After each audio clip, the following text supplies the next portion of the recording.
Wir reden heute über die Bedienung der Auffahrrampen beim Schwarzmüller Tieflader, die in der Basis mechanisch betätigt werden.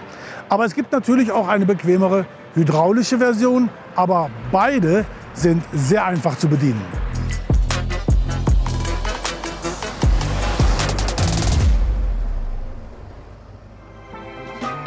Bei der mechanischen Version löst du die Spannketten.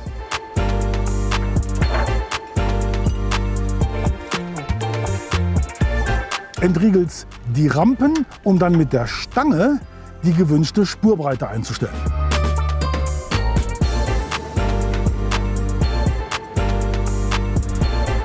Anschließend ziehst du die Rampe locker am Drahtseil runter, wobei die Heckstützen automatisch ausklappen.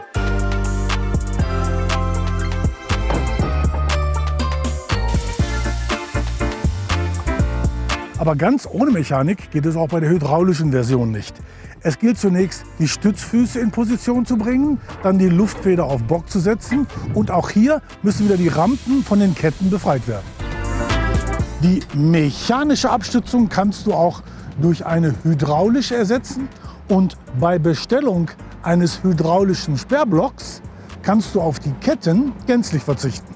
Die Bedienhebel befinden sich in der Edelstahlbox am Heck des Fahrzeugs.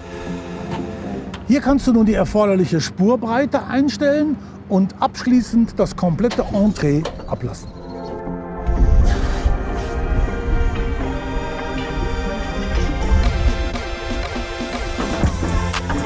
Aber egal welche Version, beide gehen super locker von der Hand.